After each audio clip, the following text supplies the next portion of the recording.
it's just.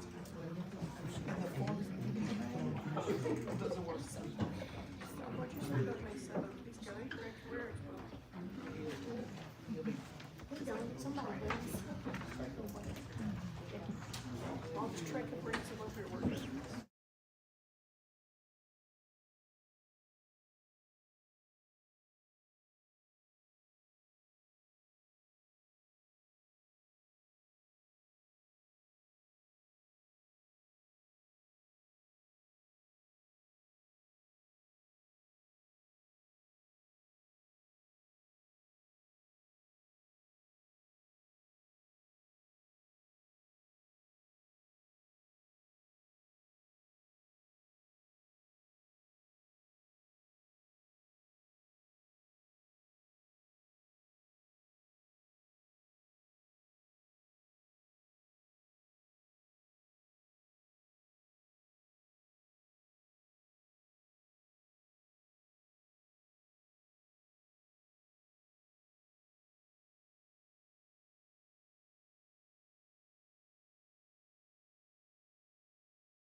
We'll have our pledge of allegiance, if you will, please stand.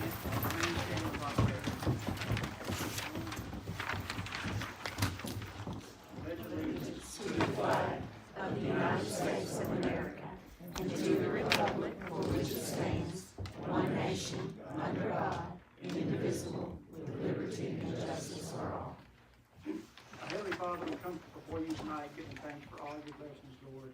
We know we just got through celebrating Easter, Lord, but again, we want to give thanks, Lord, for not only sending your Son, Jesus Christ, but also that third and most important day where he rose from the grave, Lord, that it gives us, each and every one of us, an opportunity to have eternal life with you.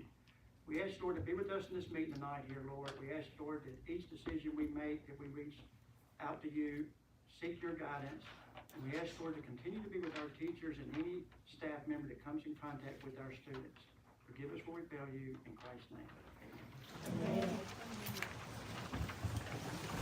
Okay, before we get started on anything, I just want to do a little bit of housekeeping here. After our meeting, I will be asking everyone to leave the room because we have a disciplinary hearing review that we have to hear, and that's a meeting that has to be done in private for the privacy of the students. So just so everybody will be aware, we'll remind you again at the end of the meeting.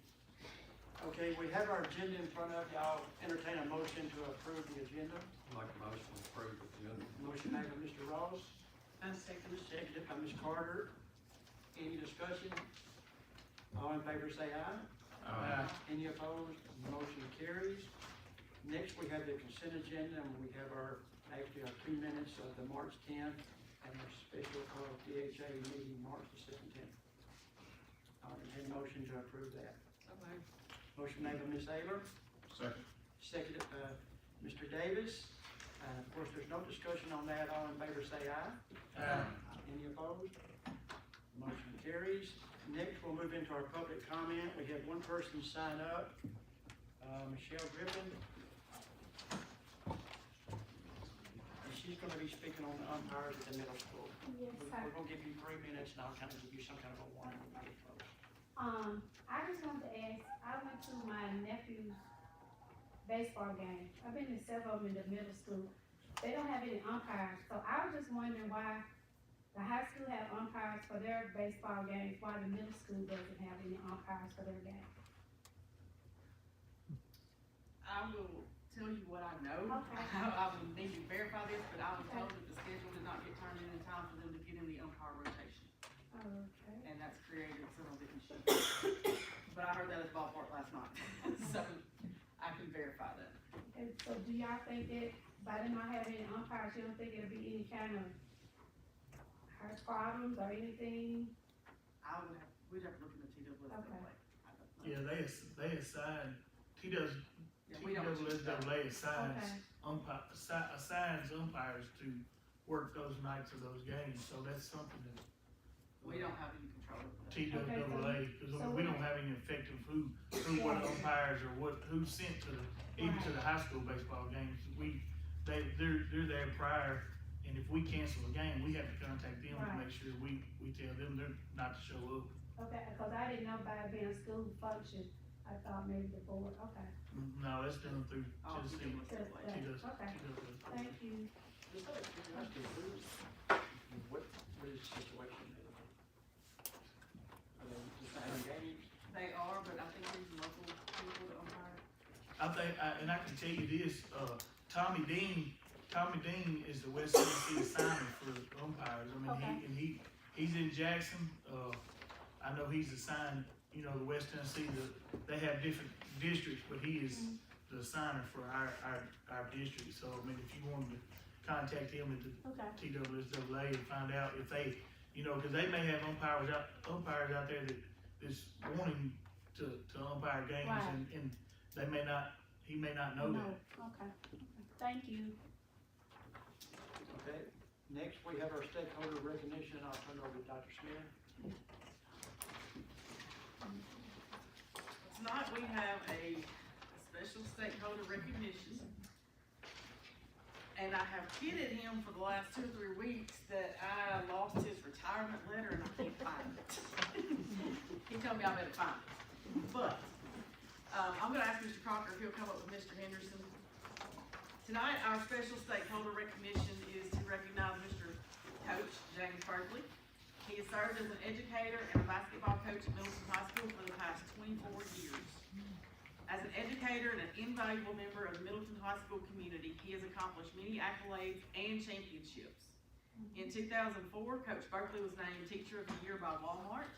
He has spent over 24 years leading a highly competitive basketball program and being an influential member and faculty at Middleton High School. As head girls coach, Berkeley guided his team to an extraordinary 67 consecutive wins from 2014 to 16.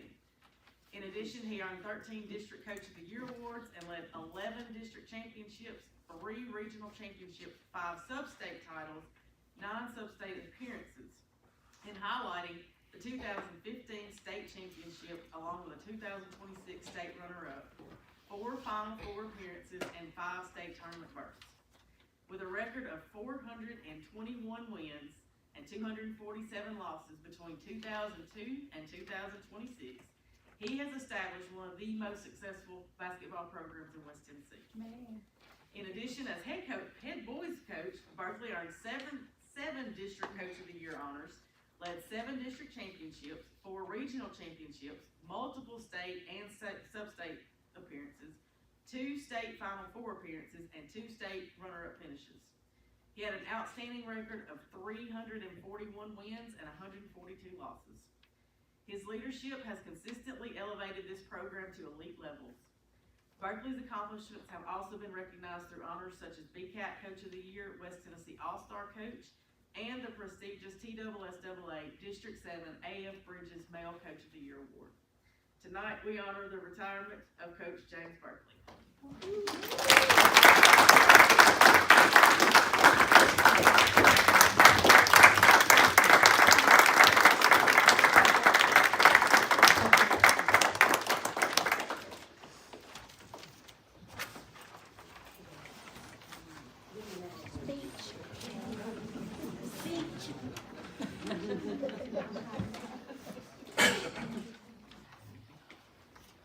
Give me just a second. Can I say something just real quick? Coach Berkeley and he's more instrumental in getting that gym at Middleton than most people realize. I don't know if he remembers it, but him and myself actually went to a lot of different gyms in Mississippi looking for a gym that would meet the needs of Middleton High School. So I appreciate him taking the time out of his day, because it was a whole day that we took going down there looking at all the different gyms. Now, I appreciate that, and you need some recognition for doing that too. Appreciate you. The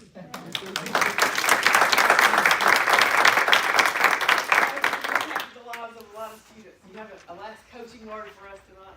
Yeah, I think so. I can't miss this opportunity. I would like to first thank God for being here. I would also like to thank Dr. Smith and her staff and the board members for giving me this opportunity to be recognized. You didn't have to do it, but you did. I would first like to thank my wife. Y'all owe her.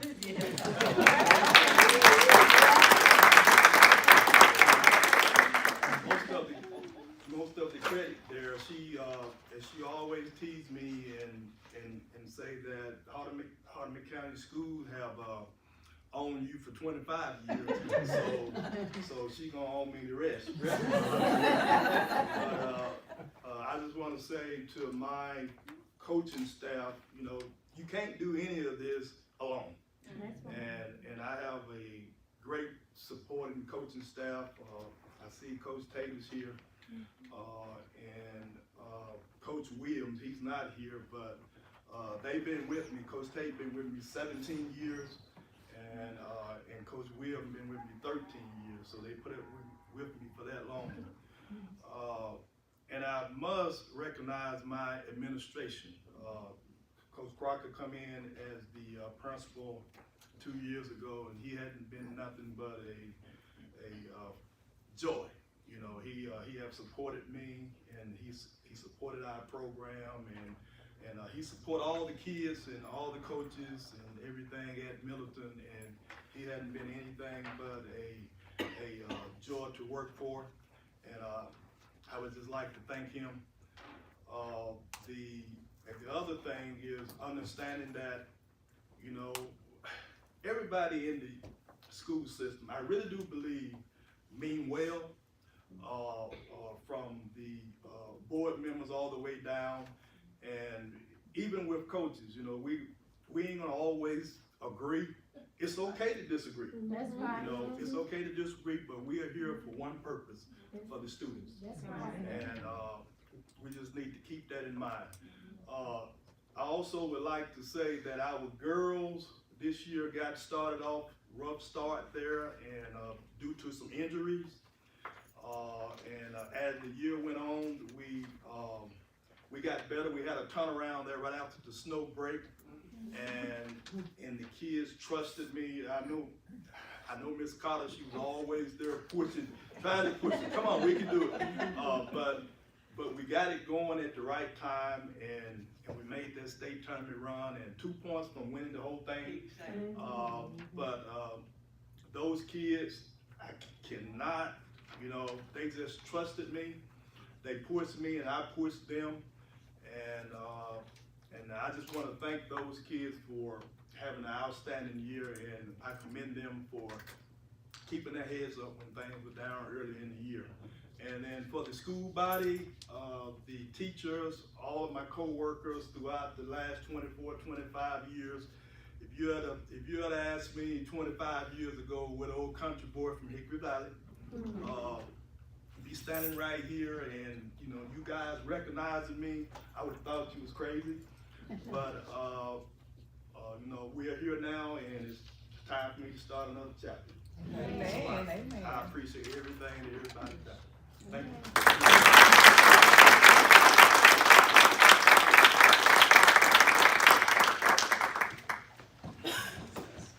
Coach, we appreciate you and everything you poured into the program. I think Mr. Davis has been there with you on that court almost every game. Oh, yeah. The boys are tired, but Very supportive. it's gonna be a big shoes to fill. Before we get into the textbook adoption, I want to turn it over to Davis.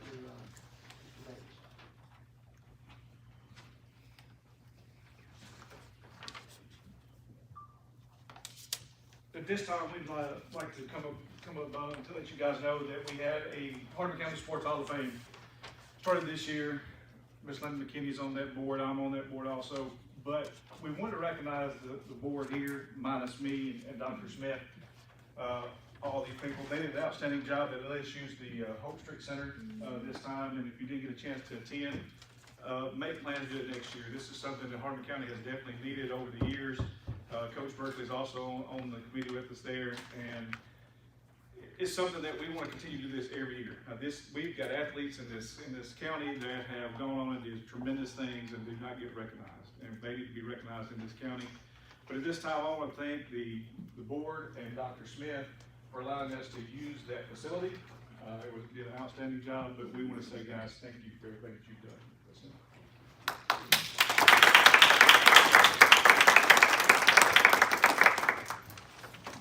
It was a wonderful event, and a lot of work went into it, especially Ms. Linda.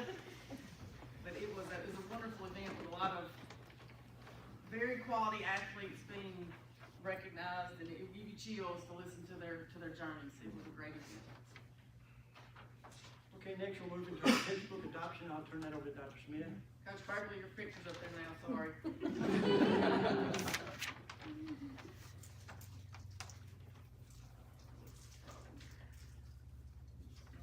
Okay. If you look on your packet on the 25-26 textbook adoption recommendations, this year is what they consider CTE adoption year. Since we go through TCAT curriculums for most of our CTE programs, we did not have a large number of these, but we did need to adopt lifetime wellness and computer science. What we are seeing is a trend of moving from actual physical textbooks to online textbooks. Colleges have been there for a while, but we're starting to see that more and more with, especially our high school adoptions. These do have some classroom sets of textbooks, but they also have digital licenses for both of these programs. So we need to adopt tonight the textbook adoption of lifetime wellness and computer science.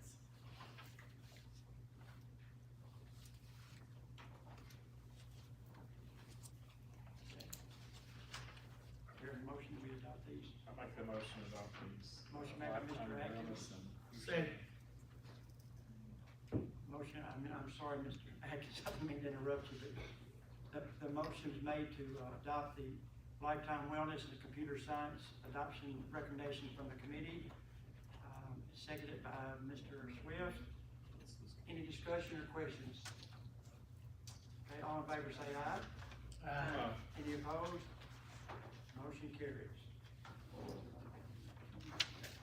Next, we'll go into our policy review, and normally we go over these policies in here. We had so many, and they were kind of ranging from different types of readings and how we were reviewing them. So we went over them in our work session. The first one is 1.404, and let me get in real quick. That has to deal appearances to and appearances before the board. I'll entertain a motion that we approve that with the changes that we agreed to. I make that motion. Okay. You want to state how it I needs? make that, I make that motion that we adopt that policy with the changes that was presented. Okay. And those changes would be, I gotta get it. okay.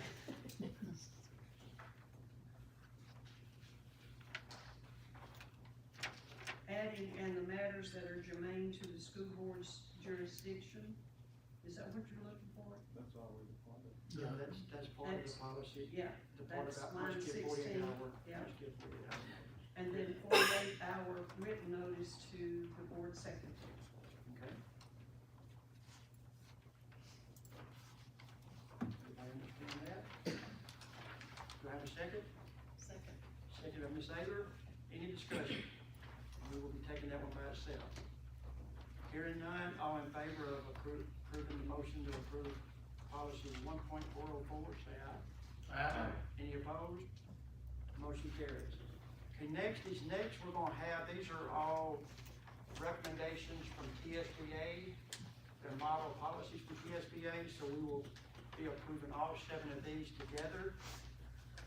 It's policy 5.114, 5.302, 5.400, 5.606, 5.608, 5.800, and 6.411. Have a motion, we approve all those policies. I'll make a motion. Motion made by Mr. Davis, Second. seconded by Mr. Ross. Any discussion or questions? All in favor say aye. Any opposed? The motion carries. This next policy is policy, I'm gonna have to find it, is policy 1.804.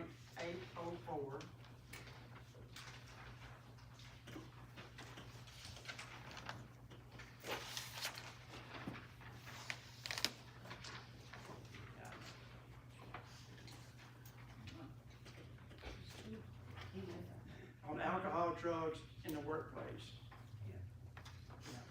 So anyway, what we're doing on this one, the reason we're separating it is because we're gonna vote on it as a first and second reading. No reason to drag it on until next month. So I'll entertain a motion that we approve policy 1.804 with the changes listed below. Make the motion to approve that policy with the changes made, recommendation of the changes made by our attorney. Okay. Recommendation by Mr. Atkins. Do I have a second? I second. Second by Ms. Carter. Any discussion? All in favor say aye. Any opposed? The motion carries. Next, I'll turn it over to Dr. Smith for coordinated school health update. Okay, we are going to hear from Ms. Candace Gray tonight. She's gonna give us an update on the coordinated school health program.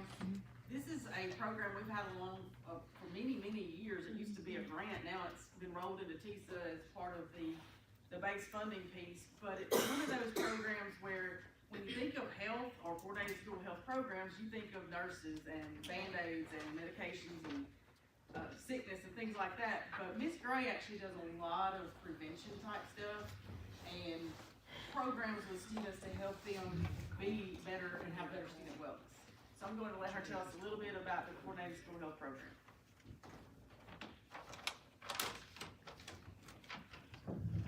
So, Ray, like, We'll get it. That computer's not connected to that. That's my computer for textbooks. What do I need to do? Can she put the USB in your computer? You want to mention USB?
Denise. Well, I'm here to give a brief update on coordinated school health. And what coordinated school health is it's an effective system designed to connect health with education and improve students' health and their capacity to learn through the support of families, communities, and schools working together. And coordinated school health is made up of 8 components, and those 8 components are physical education, physical activity, nutrition, health services, healthy school environment, school staff wellness, health education, student, family, and community involvement, school counseling, psychological, and social services. And one of my main tasks for coordinated school health is to conduct health screenings. I conduct health screenings on grades pre-K, kindergarten, 2nd, 4th, 6th, 8th, and lifetime wellness classes. And the screenings that I conduct are height, weight, blood pressure, vision, and hearing. To date, I've conducted 591 health screenings, and I've also screened 350 plus students on just hearing and vision alone. That's not with coordinated school health. Those additional hearing and vision screenings are for SPED, TEAR, speech, and read valves.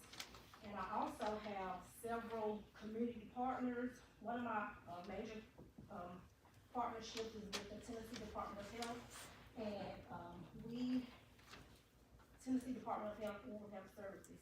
They have a school-based dental prevention program, and this year we went into Grand Junction Elementary School and Baldwin Middle School, and we try to get the schools every 3 years or so next year to be some different schools.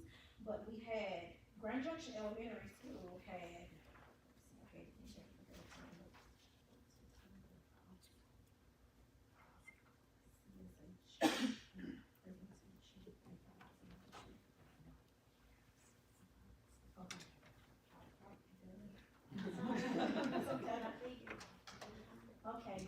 Grand Junction Elementary School had 100 students to participate in the dental education, and they had 58 students to actually participate in the screening program. And what the screening program is they offer free dental sealants.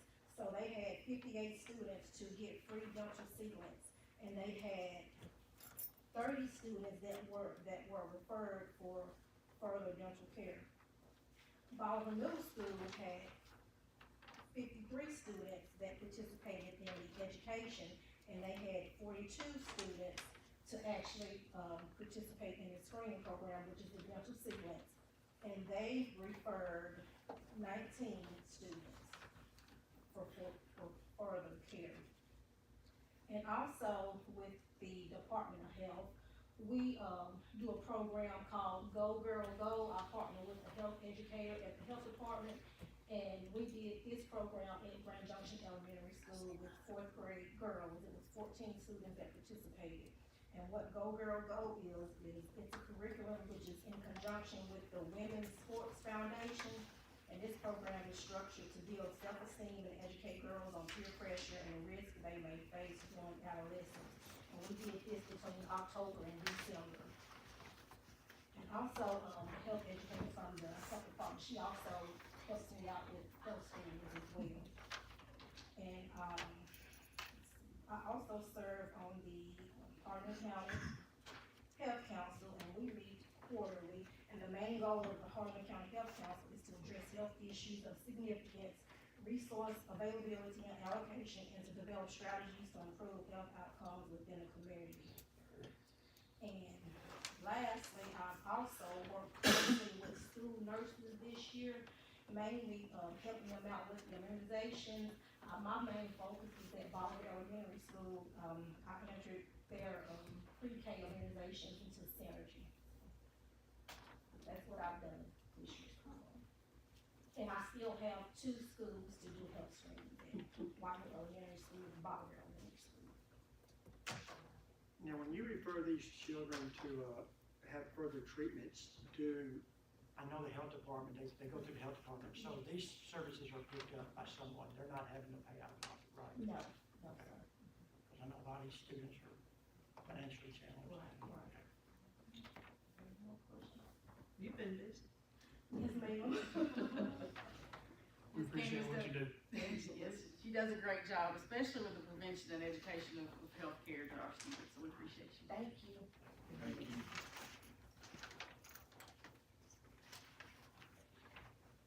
Next, we'll move into our committee reports. The first one being the budget committee. I'll turn that over to Mr. Atkins.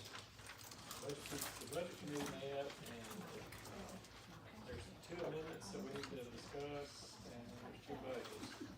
First one is 141-72-120. This is an amendment, in coordinated school health, and, that, as Ms. Gray was just talking about, all the things that she does, and, there's an increase and decrease in there, to try to, they were buying some equipment, and I can't remember what equipment they were buying. Health screening forms and screening equipment. I knew something was spring, so that's what she just discussed, but that's moving money around for her to utilize in that area. The next one is an operations amendment, and if you look, the first change is an increase in disposal fees.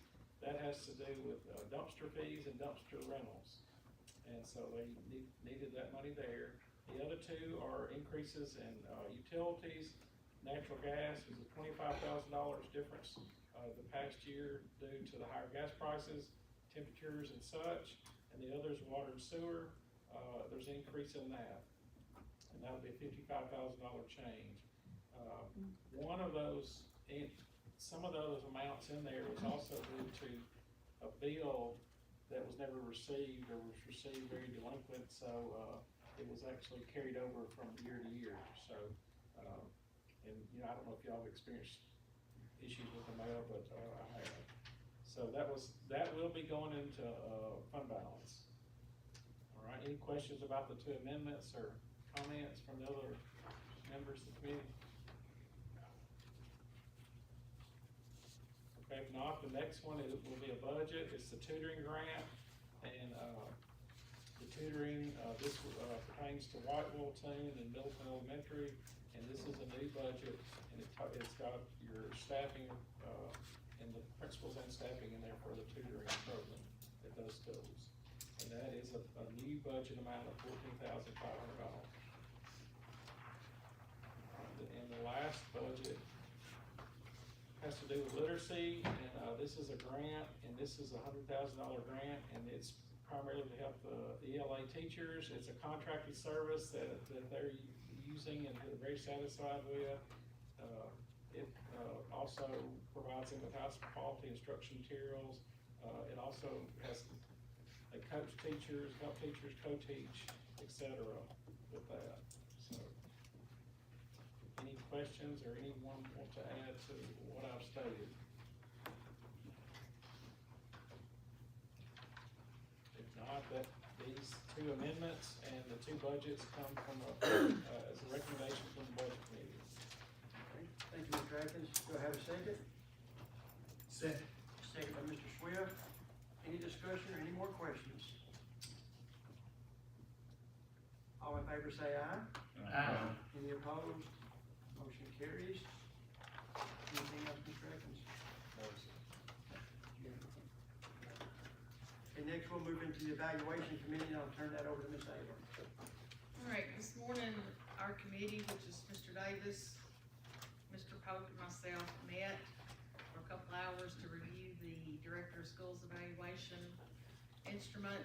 We had several models from other districts that we went through and looked at, and we decided that it was definitely time that a revision of ours was done. So this come-in evaluation will transition from a 5-tier rating scale to a met or did not meet expectations format. It will not be as lengthy or redundant as it has been. And additionally, the respondents will be required to provide specific feedback for any area as not meeting expectations. So you'll mark either met or did not meet, and if you mark did not meet, you're gonna have to make a comment on it. The evaluation window will be open from May 1st to May 15th. When we finish that survey, the committee will compile and tabulate the results, and then will be sent to Sellers, Craig, and Hayden, which are our attorneys, to certify, and then we will present the results at the June board meeting.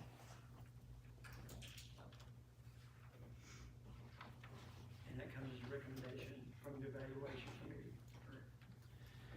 Okay, any questions? I know this was a long time coming and we're kind of getting frustrated with the old method and the redundancy, as Ms. Ayler said, to repeat questions on it, so. Okay, do I have a second to the recommendation? I'll go ahead and second it. Any discussion? Any questions? All in favor, say aye. Aye. Any opposed? Motion carries. At this time, I'll turn it over to Dr. Smith for her director's report.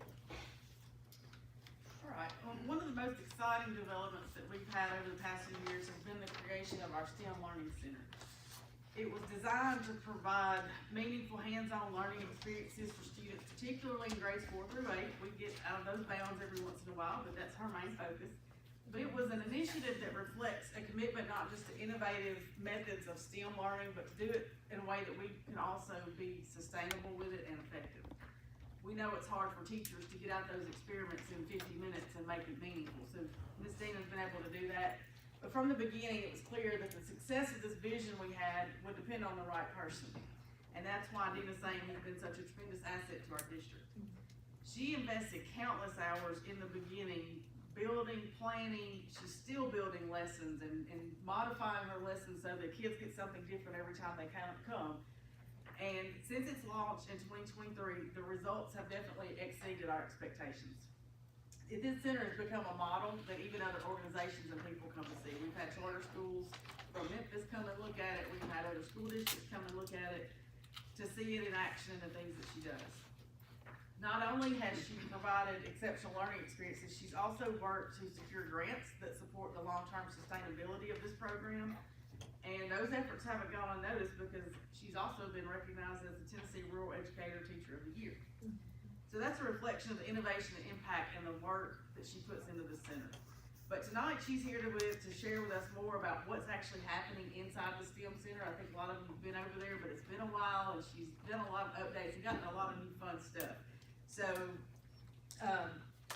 she's creating opportunities for students that are really unmatched and something that's very difficult to provide in the classroom. So please join me in welcoming Ms. Dina Sane to tell us more about the STEM Center.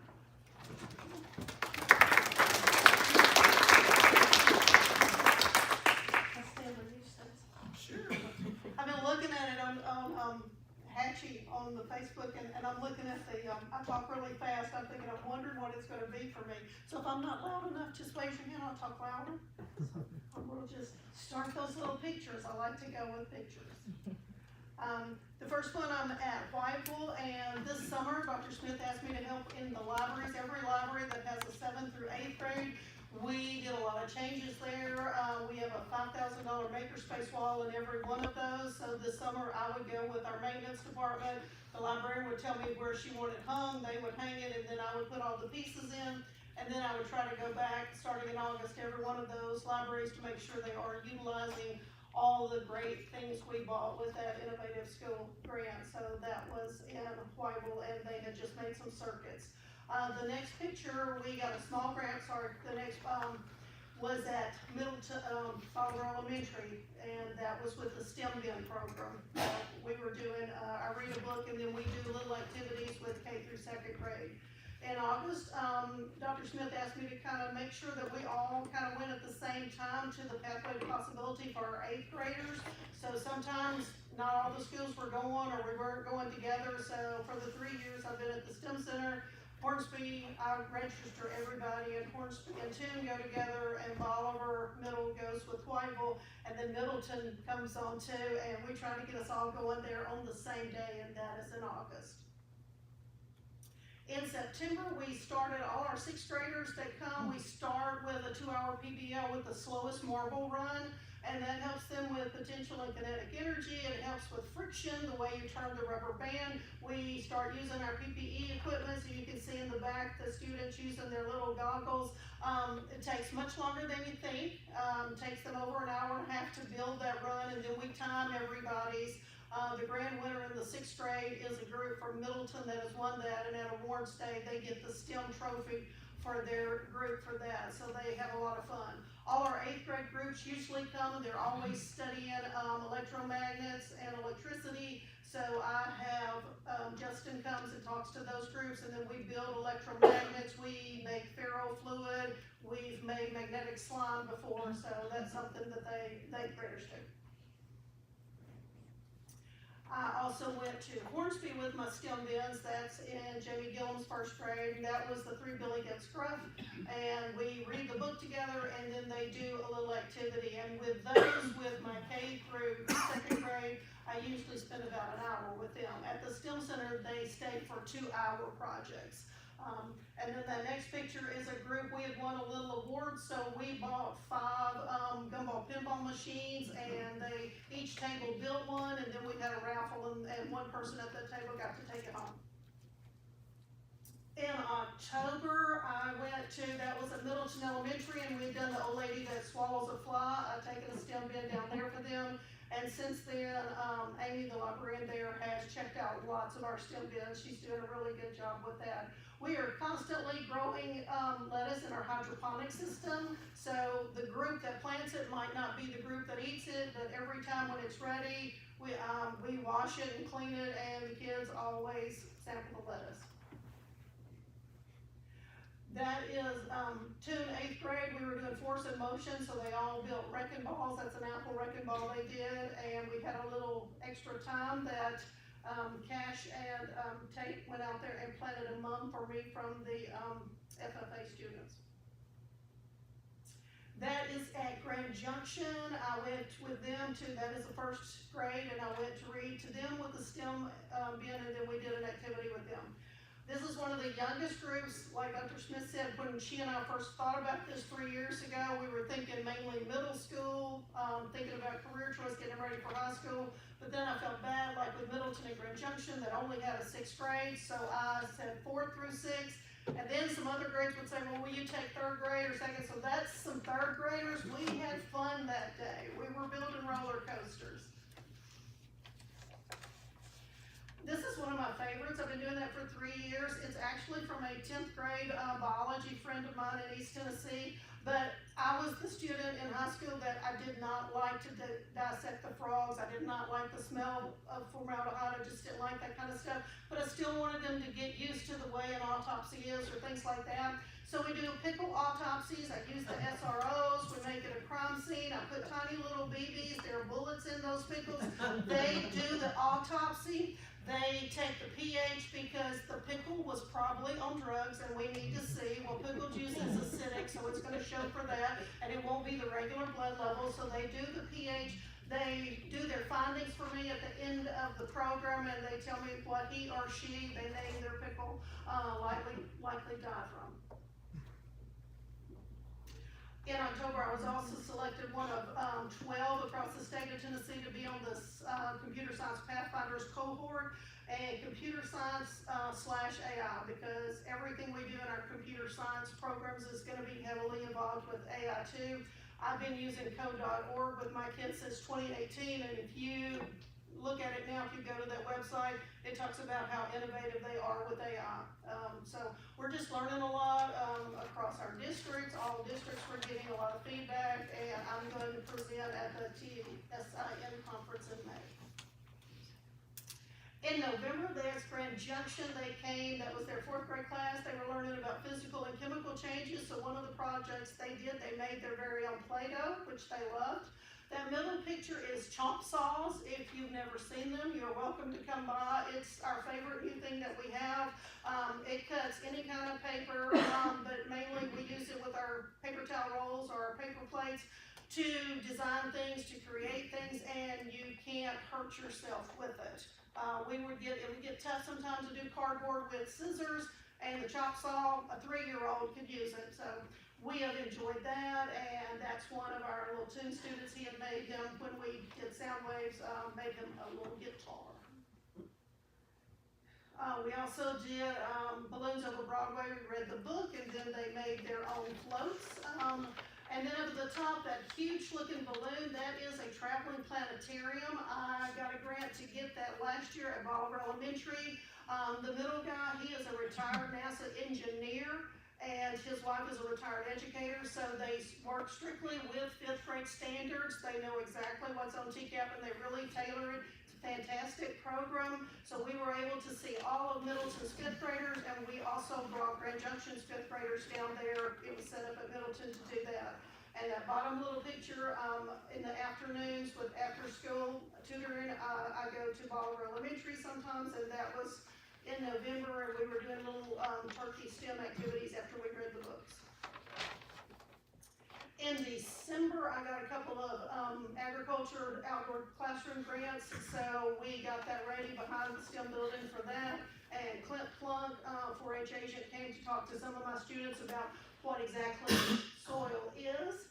And then the Tennessee Distance Learning Association emailed me and asked me would I read a book to students in Ohio. So we kind of do partnerships with them. I did something first year with them, Monster Mash with Bolivar Elementary's 3rd grade. So I read Santa Sleigh in Tennessee to Ohio 3rd graders. And that is our STEM mobile. I got that. That's from Nutrien out of Canada, and they send it free to school to sign up, and the kids go through there and they play games, and it shows the water cycle, and it's just a neat way to help them learn more about the crops. In January, we got some more things in for our grants, so we got our planters in, and we got some seeds and things like that. So the kids went out there, and we started getting them set with the paper towel rolls and the newspaper to get it ready to plant some things. That next picture, that is a Z-Space laptop. We have 2 at every school in Hardeman County that has a 7th or 8th grader, and we have 2 at the STEM Center. All the librarians have been trained on this. It's a really cool program. It's called Z-Space because if you think of a coordinate grid with an X and Y axis, the stylus pulls it out at the Z, so it looks like it's 3D. So those girls are on the medical one, and they're pulling out the heart, or they can look at intestines. I did the automotive one. I changed an air filter, and it lets you feel like you're actually doing it, and the stylus vibrates and stuff. Super cool. I had all these 7th graders at Tune get trained on it at my building, and I am hopeful that the schools are using this because it's a really neat app. I put January and September both because in September our wonderful maintenance department built my greenhouse that I got with a TVA grant, and then I emailed the high school, and Mark Fulgham immediately came over and made sure to put me some tables in there. He got them ready in December, told me he'd bring them in January before he could bring them. The ice storm happened, and it broke my little greenhouse, and I now call it Humpty Dumpty because we put it back together again. If you see the next picture, Mr. Randy had the guys come back out. We rebuilt it. It's not perfect, but it's cute, and it works for us, and the kids love it. And Mark Fulgham built those tables for us, and Bobby Wright built that, the center bookcase thing that holds our little gloves and things when the kids come out there and plant flowers. This is Tune's 4th grade. We started with the seeds in the hydroponic system, so we put them in the rock wool, and you put them under there and let them germinate. About 8 to 10 days they germinated, and then you see each one putting their particular plant into the hydroponic system. I can hold 99 plants there. So all they need is water. So they're just sitting there with the water filtering through, and then the lights. I have a program for I think 8 hours on, and then the rest is off. And the students brought Dr. Smith one, so it's one of the wildflowers. We'll see if she'll keep it alive. I just took it out of the hydroponic system today, and I put it in soil. So he's not used to soil because he's only just been in the water. So hopefully he will live out in the wild. And then they all grew, and they grew, and it looked like I had just, they were overflowing. So right before spring break, I called Michelle McCommon, because it was her group that did them from the seeds, and I said, I've got to bring these to you before spring break, because I can't plant all these. So I brought them all to the students, and we had them numbered and which one was theirs. They were thrilled to take them home, and I hope they are surviving well.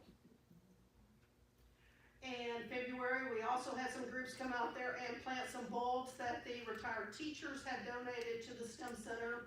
And that other picture is Hornsby 4th grade. They were studying circuits, so Miss Story brought them, and they made noise makers. And that was really fun, because they were loud.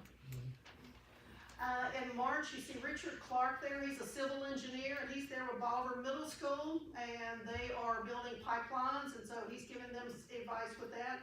Every one of our 2-hour PBLs, they all have constraints. There's always a time limit, and there's always a material limit, because I tell the students, if money was no object, of course you can build something fantastic. But what if you only have 20 paper towel rolls, and I'm only gonna give you this much masking tape, and so then it becomes a little bit harder for them to do.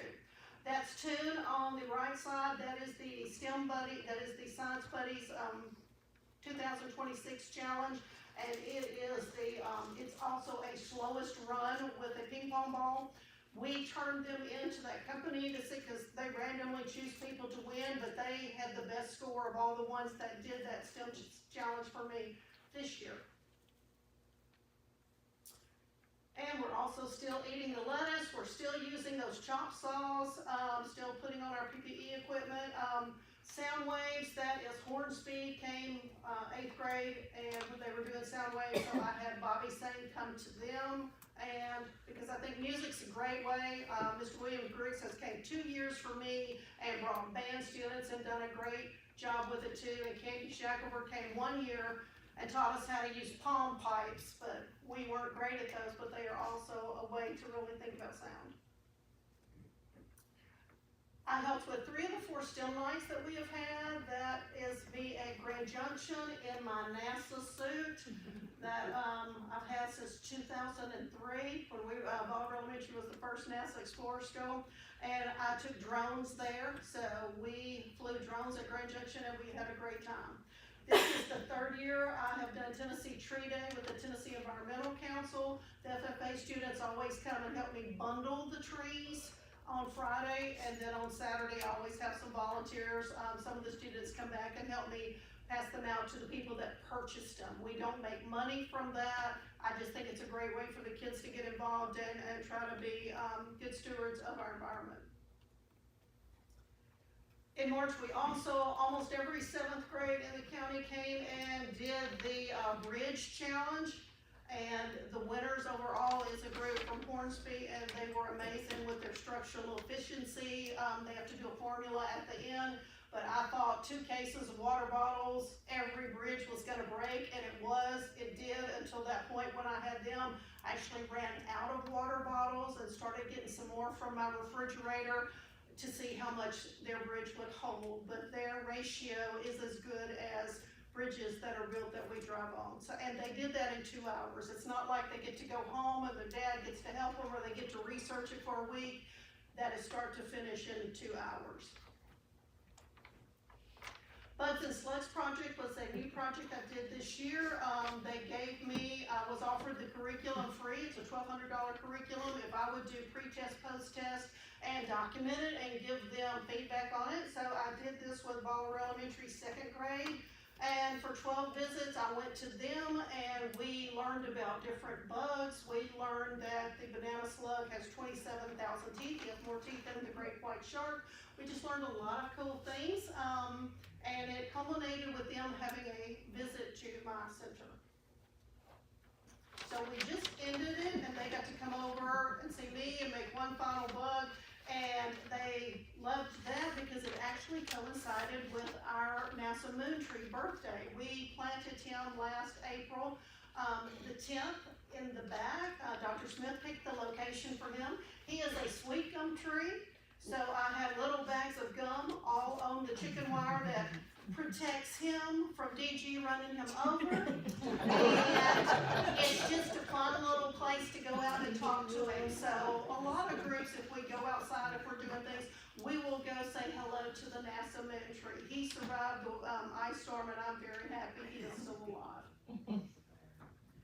This is at Bolivar Elementary. Thursday, I brought VR headsets. We have them. We have 2 at every every school in the county that has 7th and 8th grade. We're really working hard on that middle school band. Plus, I have a set at the STEM Center. So we use the virtual headsets, and I also brought some drones in there. And I want to say, as we end those pictures and you're thinking, well, she's just doing just a lot of stuff. At the end of the day, this is just a teacher friend of mine that his thoughts are my thoughts. And so I just do not want to end without you knowing that I truly believe that nothing in education matters if a student can't read. Not engagement, equity, not technology. So it is important to me. Almost every project we do, I find some way to bring a book in it. Sometimes the prize for the winners is a book. There is studies that show us it takes 4 times longer to intervene in the 4th grade than to get it right by 1st grade. So that's why when you see me talking about I went to 1st grade, I went to 2nd grade, I'm taking those little STEM pins around. We read the book together, and then for them to remember it, we do an activity. But I see Michelle in the audience, and she knows when I was a 5th grade teacher, I had Secret Reader Friday, and I had parents come in and read. She actually read to my classroom when her student was there. It is imperative that we have children read. There is a saying that says, pity the man that can't read, but pity more the one that can and chooses not to. So it is very important to me that we start them early and we keep going. And I know STEM is science, technology, engineering, and math, but if you can't read, you really can't do my projects. So, and I think that's gonna be it. I think that's the end. That's the data, and I gave little sheets to the school board to see. They're scented, so I think that's it. I sprayed 3 of them and then I stopped doing that. No, I'm not. I've had 43 different project-based learning programs there. We've had 4 guest speakers this year. 8 schools have came there, and I enjoy what I do, and I enjoy having your students there. So, thank you.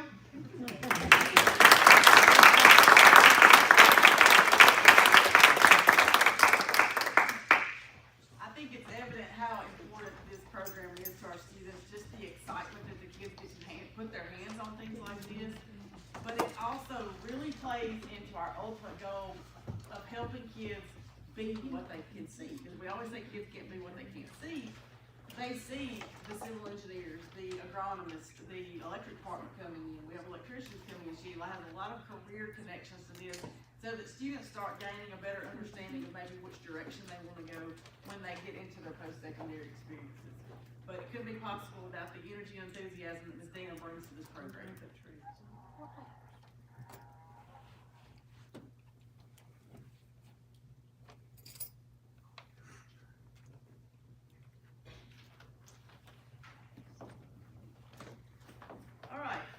It is probably one of our busiest times of year in terms of events and things that are happening, so we'll run through just a few things with you. Today, Baldwin Elementary had their TCAP rally. TCAP will start this week with a writing test, and will really ramp up next week with all of our state testing. They were making some bugs there on the top, probably a recreation of what Ms. Dina had started, but then at the bottom, that was their STEM night that they had at their school. Baldwin Middle School had several donations for their TCAP week. I believe CB&S Bank was there, Centennial Bank, Ring Container gave some heart models to support instructional materials. Miss Elise Nutt was a 7th grade ELA teacher. She received the Tennessee Beta Sigma chapter of DKG. Ms. Sane was able to present her with that award. And some other science experiments there on the bottom. Baldwin Central High School announced their top 10 and their Wall of Fame. And on April 23rd, next Thursday at 6 p.m., they're going to have the BCHS Bound Night. What we've done in the past is we've all gone around on certain nights to the feeder schools that come into Baldwin Central and have sessions with them. They're going to actually allow them to come into the building this time and do tours, have groups set up. Fellowship of Christian Athletes will sit there and explain to them what they're doing and things such as that. And Gear Up is sponsoring Chick-fil-A for the participants. So lots going on with that. Prom was last weekend. On the bottom right, Culinary is making some cupcakes and they looked absolutely delicious. And in the middle 2 bottom pictures, those are job shadowing days. We had students that went out to job shadow. We had some students that went to West Tennessee Healthcare in Jackson, and we had some students that went to the fire department. So they got to job shadow for a day to see what careers looked like. On the bottom left, they had a celebration for 100% achievement of FAFSA completion. And if you've ever filled out FAFSA, you know that's a big hurdle to cross, so we're proud of them for that. Grand Junction has their testing schedules out. One thing that I do wanna make you aware of as board members is, the opportunity, I believe it's passed now, I can't really see that, but parents have the opportunity to request additional testing time. So that letter has gone out in multiple ways to parents, but if you get asked about it, that is a possibility. Hornsby STEM Center things, that's Lone Oaks, they were picking strawberries, and on the bottom left, they're collecting bugs and identifying them, and then the water erosion table on the right.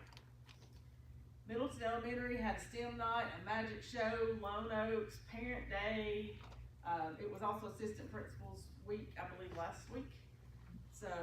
Last week, so they were recognizing their assistant principals, and pre-K registration opened yesterday, and it is open this week, and actually through till August, but it'll have to officially opened.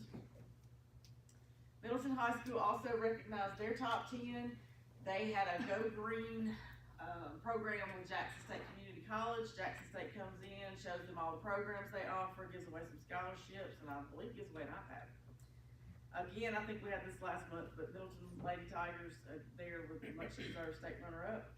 And then on the right, they have the opportunity, if you're an 8th grader at Middleton High School, to go to the University of Tennessee Southern for Youth Summit participation. Toon Elementary took a field trip to Hardeman to see the program Making Music. Then they went to the Recycling Hub of West Tennessee to see how recycling actually works. And some science experiments, and summer learning camp registration is going on now as well. Whiteville Elementary, Baldwin Central's band went over there. I believe they went to several schools to kick off TCAP week. They had a book fair. We have a student that was an essay winner from the Gamma Psi chapter of the National Sorority of Phi Delta Kappa. She won with an essay there and received her award, and Quinco was there at parent night, just supporting the families and whatever support ways they needed. Dates to remember, again, pre-K registration this week. TCAP testing will be through April 24th, and the board retreat is on April 23rd. Any questions?